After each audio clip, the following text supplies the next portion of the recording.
Is there too much haziness with your hot? Are you tired of that no man's land of toxic gas sitting right in the middle of the map? Do you ever wish fungal growth could be found in more than just one region?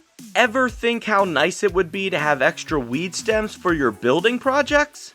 If you answered yes to one or more of these questions, well then you are in luck, because with a simple piece of Gum Nugget and a trip to the top of the weed killer spray bottle, you can successfully turn off the haze. That's right, just one simple Gum Nugget and all the treasures of the formerly haze-filled canyons will be yours for the taking. No longer lost in the overwhelming obscurity of fungus-infested fogginess, but keep in mind that the fungal-infected creepies and crawlies will remain to ransack your wayward wanderings in the biome formerly known as the haze. A bunch of other stuff changes around the map too, so stay tuned, don't touch that dial or mouse clicker, and be prepared to be illuminated with intellectualized information gathered over weeks of reckless research as I convey to you the conflicts and casualties that come from cutting off the haze.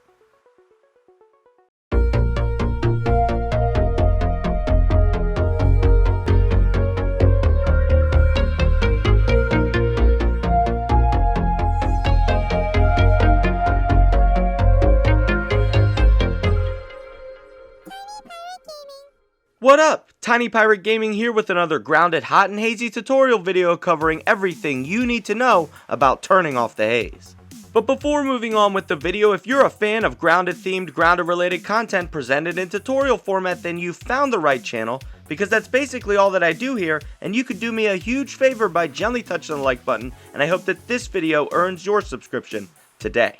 To start things off, I'm going to tell you what turning off the haze does to the rest of the yard. The first major difference you will notice after plugging up the crack on the weed killer bottle is that the haze will be gone forever.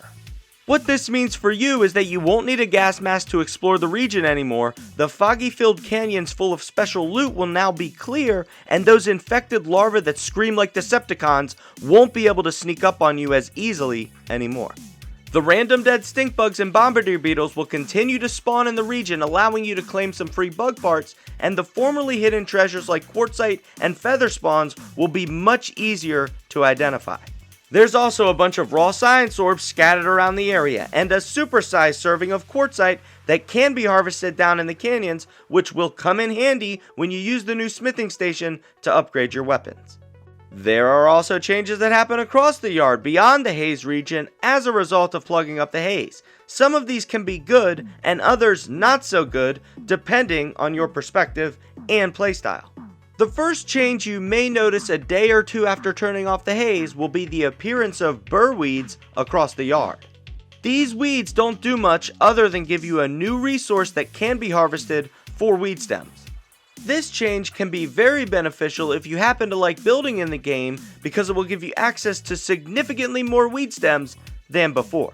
Within a few more days, you will also discover that the fungal growth spores along with the infected creatures have spread out across the map.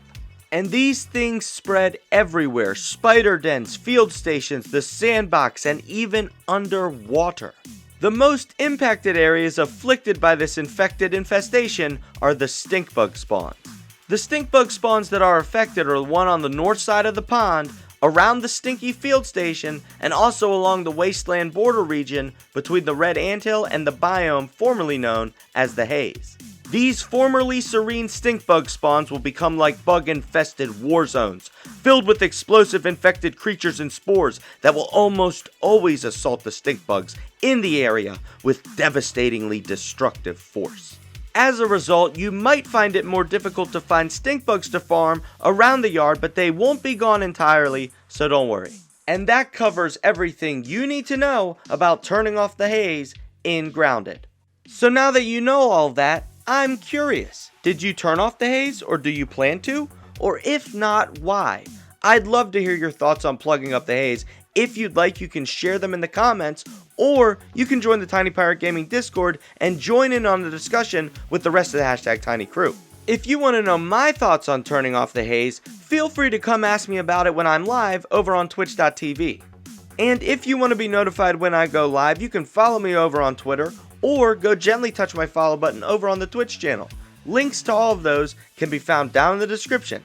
If you enjoyed the video, you could do me a huge favor by gently touching the like button, and if you want to see more grounded themed, grounded related content presented in a tutorial format here on Tiny Pirate Gaming, then I hope that this video earned your subscription today. Thank you so much for watching, and until next time. Arg, matey, watch your step. There be a tiny pirate here.